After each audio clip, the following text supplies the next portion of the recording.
Majestic Hoover Dam, straddling the Colorado River between Nevada and Arizona, was the most massive masonry structure built since the Egyptian pyramids. When it was completed in 1936, it was the largest dam on Earth. There had never been anything quite like it. An army of men made it rise out of this rugged canyon. No dam, no matter how large, has ever been as famous. And no dam had ever impounded so much water, a 225 square mile reservoir called Lake Mead.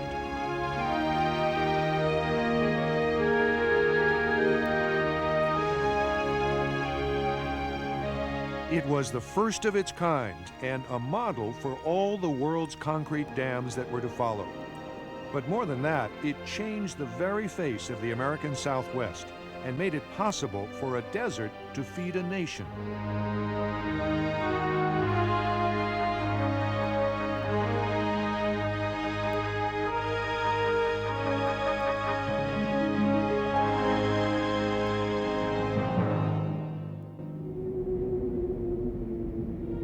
In human terms, they could not have found a worse place to put men to work.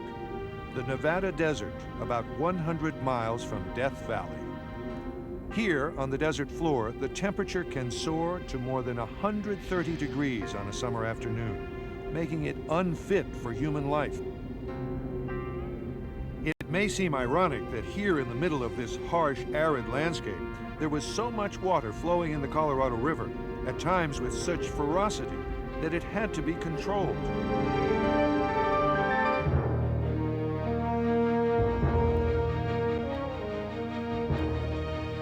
The Colorado River is one of the most picturesque in the world, but its beauty hides a moody, unpredictable, destructive side.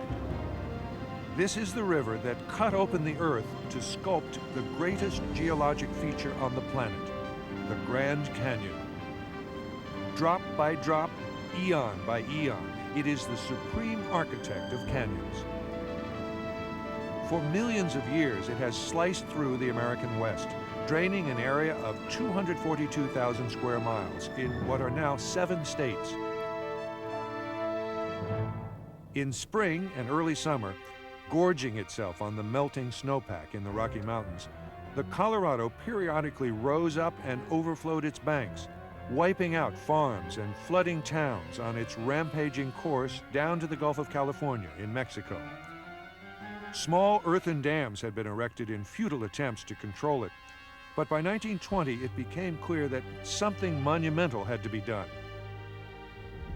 The job fell to the Federal Bureau of Reclamation to put a concrete cork in this mighty bottle, a dam like no other on Earth. In 1920 and 21, there were boats along the Colorado River here, making runs up and down the river, taking soundings and drillings, trying to find an appropriate place where to write geologically. And in 21, they looked at, particularly up at Boulder Canyon. And for a long time, they thought they were going to build the dam up in Boulder Canyon. In addition to the dam itself, the Boulder Dam project would include canals and waterways to irrigate most of Southern California and parts of Nevada and Arizona. The dam was designed to serve 3 purposes. It would control the flooding river, it would use the water in its reservoir to irrigate the desert, and the hydroelectric power it generated would supply electricity to hundreds of western cities. Later, government engineers decided it would be better to corral the Colorado not at Boulder Canyon, but at a place called Black Canyon, about 10 miles south of the original site.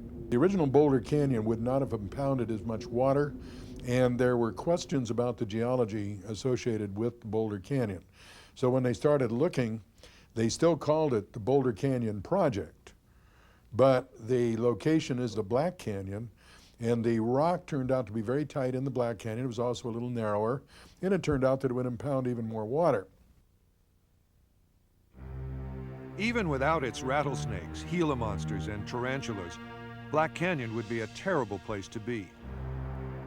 Down inside the canyon, it was an oven in the summer, while in the winter, icy gale-force winds howled incessantly.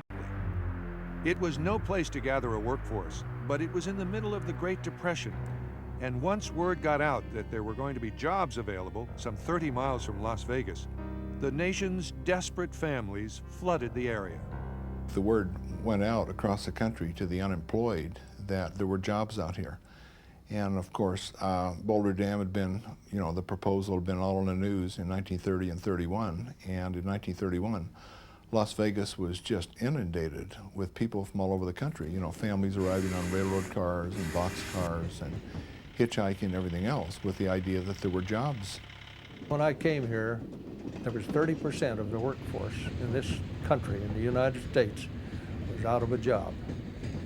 And you hear people groaning about, say, 5 or 6% being out of a job now. Then there was 30% of us out of a job. And there was no relief in sight. I can't really describe the horror that exists among people during Depression when there were no jobs and no money and no opportunities for people who had been to college, had training, or were ready for jobs. They flocked to the desert between Las Vegas and the Colorado River, camping out in clusters of makeshift shacks with makeshift names like Ragtown.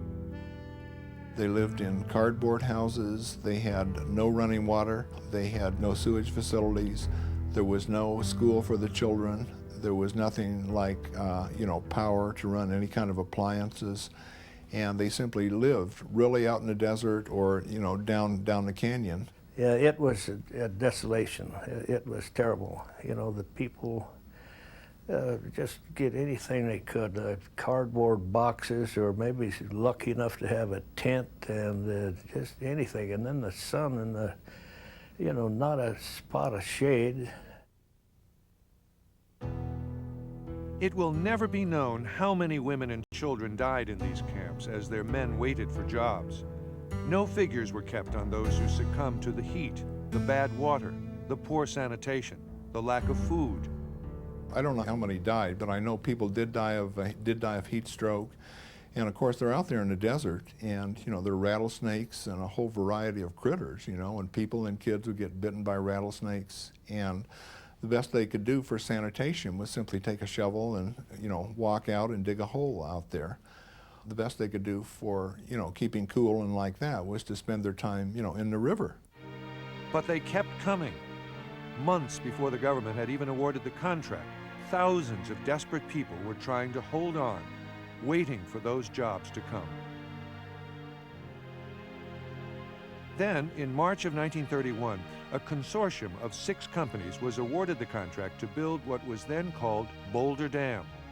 The low bid was just under $50 million, the biggest contract ever let by the government.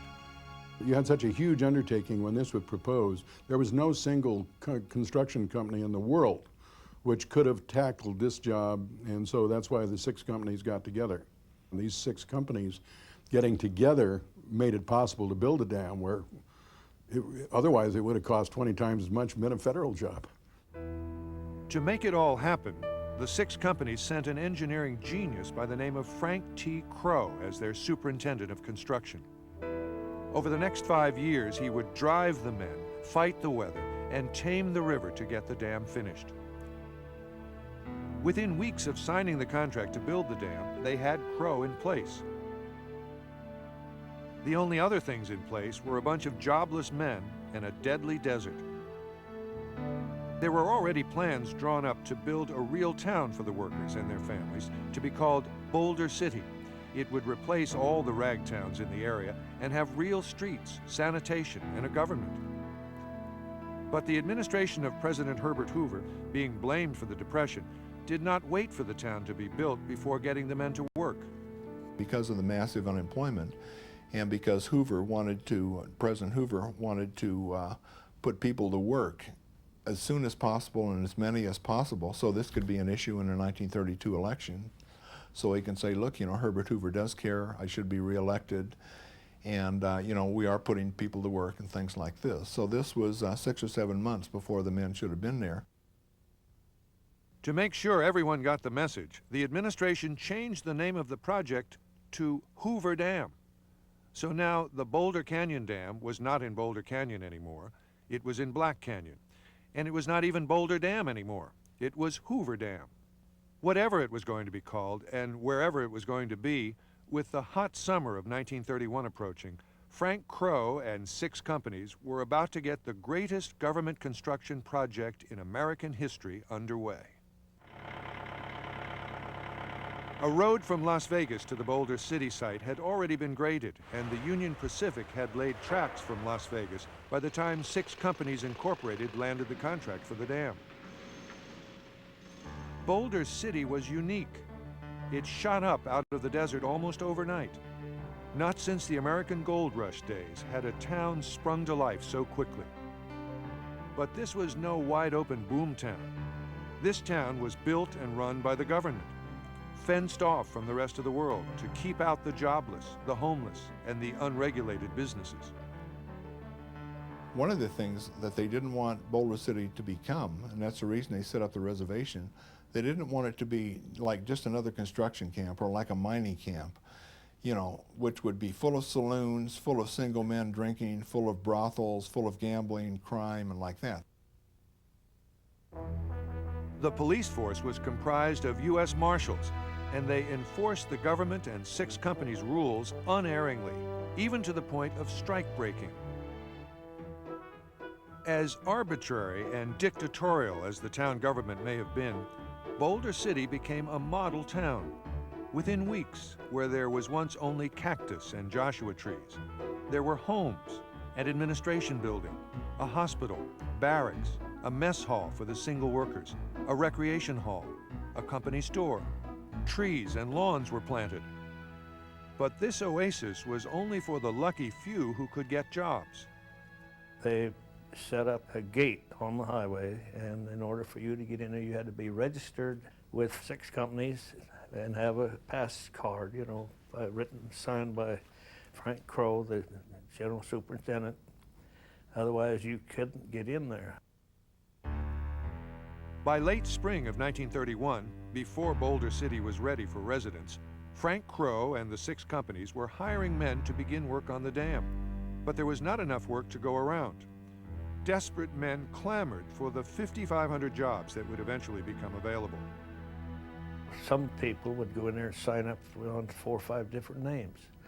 And, you know, if they needed a laborer or a carpenter or whatever, why, if this guy's name came up in proper sequence, why, one guy got a job under one of his assumed names, and he stayed with it all the way through the dam, which I thought was kind of funny. My dad's name was Irving Bradshaw Earl, so he applied under Irving B. Earl, Irving Bradshaw Earl, Earl Bradshaw, Earl Irving, and everything else. And finally, he had an uncle who knew somebody, and he was able to get a job in the dam. Before these thousands of newly hired construction workers could make the dam rise out of Black Canyon, they had to find a way to get themselves and their equipment into Black Canyon. The first part of building Hoover Dam had nothing to do with building it. It had to do with just trying to get to Black Canyon. There were few places on Earth more inaccessible. Its sheer rock walls jutted straight up 1,000 feet from the river, and there was nothing but solid mountain between the canyon's rim and the nearest road. The first equipment and men on the job had to be floated in to begin clearing space to work. But it was impossible to get the thousands of tons of equipment and material to the river that way.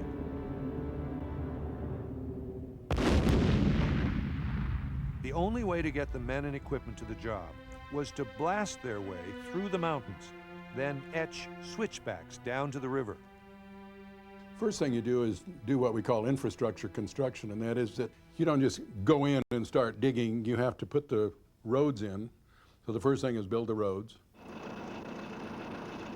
As road building goes, this was as tough as it gets. This is the original access road, hewn from virtually solid rock for 2 miles, running from the canyon's rim down to the dam site. Once at the river, more roads had to be built, like shelves in the canyon wall, for men and machinery to move, sometimes by tunnels blasted through the canyon walls themselves.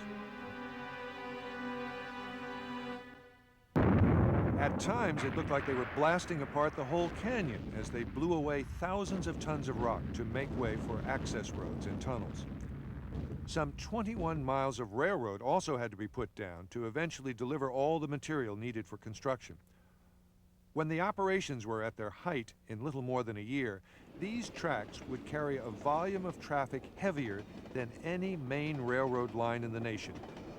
You had a special track that went down to the place where the visitor center is today. Right down the middle of that road, there used to be rails, and they were very steep. And they had a locomotive called a shay, which was it was a geared locomotive. It was the only type of a locomotive in the days of steam that could handle that sort of thing. To ensure that material got to where it was going to be needed, 2 miles of this railroad had to be built inside the solid rock of the canyon wall. The workers made Swiss cheese out of the canyon, boring more than 60 tunnels, which totaled more than 7 miles, through rock so solid no timbering was required to shore up the walls. No materials or workers were useful without power. It is ironic that Black Canyon, which would someday power up most of Southern California, at first had to get electricity strung in from as far away as San Bernardino, California, 220 miles away. One of the first things built into the canyon walls were bunkhouses for single men to live until the barracks were ready in Boulder City. It was stifling down in the canyon, and these bunkhouses were little more than ovens, even at night. During the day, the heat was unbearable. At the height of the summer of 1931, the first summer working down in the canyon, the average daily high was 119 degrees. The average low was 95. It was dirty, dangerous, hot work. And the reason why people like Cliff Jones could eventually get a job is some of those jobs, the people would go down there and they would take one look at that dam and they'd say, no, I don't want to live and die here. And men were certainly dying from the heat and from unsafe working conditions. After only several months on the job, the men were complaining about the wages and safety standards. With almost 2 years to go before work on the dam itself would even get started, they called a strike. But it was the wrong time in history and the wrong place to strike. One of the things we saw when they had a strike in the summer of 1931 involving the industrial workers of the world, that's one of the things the company was able to say. And they were able to say, look, you know, if you don't want this job, then there are 2,000 other men in Las Vegas who will, any one of whom will be glad to take your job under whatever conditions. People were more callous about life and death than they are today. Today you're going to sue somebody. But in that era, everybody wanted a job, and if somebody said, well, you know, you're going to die down there at 120 degrees, I'll take my chances. The strike was broken when 6 companies started hiring other workers. There would be one more ineffective strike before the dam was completed. But for the most part, the company and the federal government would now dictate working conditions with little interference. It was take it or leave it, and the workers took it. For the next 5 years, with few exceptions, the men would work 7 days a week, day in, day out, under the most arduous and dangerous conditions in one of the most hostile places on Earth. And most of them were happy to do it. You get used to it. You're so glad you had the job. The salary wasn't, you know, I was making, when I started there, $4 a day. And they took $1.25 a day out for room and board. $4 a day?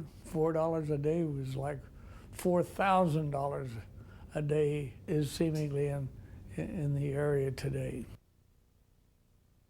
When you could get a can of salmon for a nickel, when you could get a loaf of bread for a nickel, when you could go to a moving picture for 10 cents, $4 is still a lot better than nothing. By 1932, with the strike behind them, with the roads and rails running down into the canyon, with electric power strung in, it seemed that 6 companies should be ready to start building the dam. But before they could start pouring concrete, something had to be done with that river. It took them 2.5 years to divert the Colorado River. The first thing they had to do when they came to this project, what are you going to do with the Colorado River while you're building the dam and power plant? They had to divert it. The Colorado was hemmed in by solid rock, and diverting it turned out to be an engineering problem as great as building the dam itself. The only way to divert the river was not around the rock of the canyon walls, but right through the rock. Engineers would have to dig tunnels big enough to carry the mighty Colorado at its most ferocious flood stage. These people had to go in with pneumatic drills, drill a pattern of holes, blast it with dynamite, muck it out, which means dig it up and load it and haul it away, and get rid of the broken rock. To handle all the water the Colorado River was capable of throwing at them, some 1.5 million gallons per second at flood stage, engineers had to dig out 4 separate diversion tunnels, 2 on the Nevada side of the canyon and 2 in Arizona. The diversion tunnels had been one of the first jobs started, and they attacked them from 4 different directions to speed things up. They started drilling from the upstream side where the river would enter, and from the downstream side where the water would return to its normal course. But to get the job done quicker, they drilled access tunnels called adits, crossways from the river to where the diversion tunnel would run through the mountain. Then they started digging from the inside out, in both directions. This meant that all 4 diversion tunnels were being dug in 4 different directions, all at the same time. No rock tunnels this massive had ever been attempted before, each one some 56 feet in diameter and running approximately 4,000 feet, ending up with more than 3 miles of these giant tunnels cut through the canyon rock. They dwarfed the men and machines that dug them, and since there was no equipment made to handle a job this size, 6 companies had to jury-rig their own. Drilling rigs called jumbos were built on top of old World War I truck beds. They held up to 30 men, simultaneously attacking the rock with 144-pound drills powered by compressed air. 60 men were employed just to keep the drills sharpened. This was only the first part of the job. After the driller made holes in the rock, men called powder monkeys would pack the holes with dynamite, then blast out tons of Black Canyon rock. 1 ton of dynamite was used for every 14 feet of tunneling, meaning that more than 1,100 tons of dynamite was used just for blasting out the 4 tunnels. It was a noisy, dirty, dangerous job. But one of the biggest threats to life was what happened next. Trucks. More than 100 trucks at a time were at work hauling the blasted rock, called muck, out of the 4 diversion tunnels. Before it was over, these trucks would haul out more than 1.5 million cubic yards of muck from the tunnels. You'd get on the line just as quick as you could. That meant probably pull in with 35 or 40 trucks, and they'd start loading them out with a shovel. It'd only take about 2 shovelfuls to load a truck. Of course, I was young, maybe I was stupid, I don't know, but each one of us kind of fell in love with our particular truck. As decrepit as they were the means of us making our $5 a day, and they could mean steady employment if you kept them running. You know, we really had a kind of an affectionate feeling for our trucks, all of us did. The most dangerous part of all was what they left behind: silent, invisible, deadly carbon monoxide gas that hovered in the tunnels. People were willing to put up with the danger, and I know my dad was, and he mentioned it one time because my dad worked as an electrician in diversion tunnels, and he knew that. And he said that, look, he said, if I couldn't take it, he said, I could have quit, but he said it would have been the end of my job. The carbon monoxide gas was so thick in those diversion tunnels that I fear, had OSHA existed in that particular era, it's quite likely that they would close that dam down in 10 minutes. It was deplorable. It will never be known how many men died of carbon monoxide poisoning. It was charged that company doctors covered up the deaths by saying most of them were due to pneumonia. If doctors had ruled the deaths were job-related, the company would have had to pay compensation. But people were well aware of it, and of course it was a suspicion. And of course, after several people have died of pneumonia when actually had been hurt a day or two prior to that time, then of course the suspicions were getting pretty heavy. And I think, as a matter of fact, somebody started or did a lawsuit against 6 companies.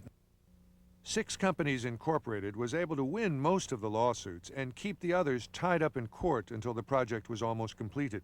Then they settled out of court. They tried to bring suit against the 6 companies for having these kind of working conditions in the tunnels and so on, but they didn't get very far. The tone of the country, the legislature, and the judicial force was not there to force the companies. In those days, we're talking about the 20s and the early 30s. It was a tough time. I think there was a tremendous degree of callousness on the part of the government and the 6 companies at that time about the hazards associated with this. Was, oh well, we can replace him, there's another one waiting for the job. So what they were doing, I think, was obviously sacrificing men's lives or sacrificing their health, at the very least, you know, in the interest of, you know, getting on with the project. Somebody fell and was killed where the trucks were moving the muck out of the excavation for the dam, and trucks are just going like you're on an anthill, boom, boom, boom, boom, you know. And one truck driver stopped his truck and ran over to see what's going on. And his boss is standing there, get the hell back over there because that guy's dead, you can't help him, get these trucks moving. You know, men were expendable. You know, men were expendable. By the fall of 1932, the men in Black Canyon were almost a year away from pouring the first concrete for the dam. No one could know how many more would die before that day would come.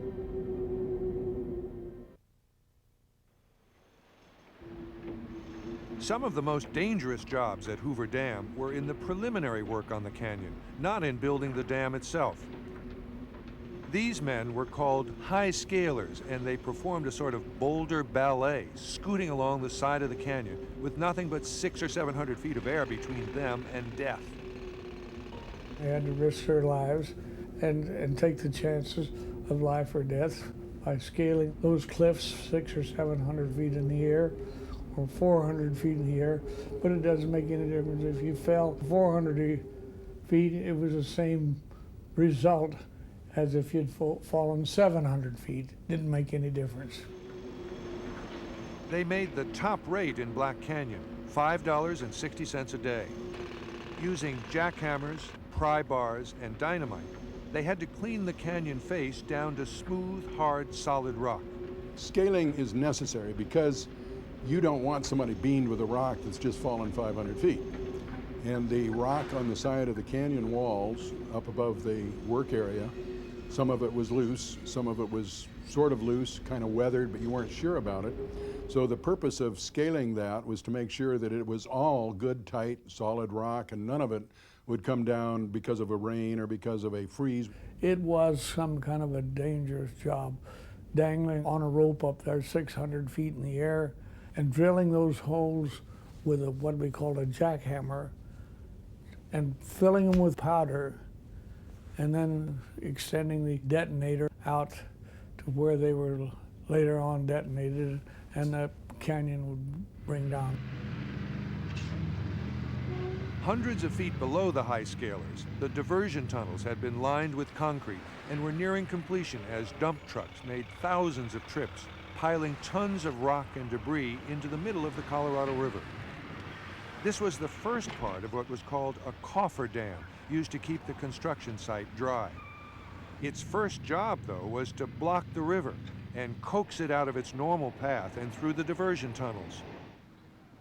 Just before noon on November 13th, 1932, workers detonated a load of dynamite, destroying the levee at the entrance to tunnel number 4 on the Arizona side of the canyon. Gosh, Dan, just seen that water shoot up in the air as they opened that big gate on that tunnel over there. Seeing that water gush through there. That was an event that almost left me in awe, because having seen that river run through there, and now it's being diverted.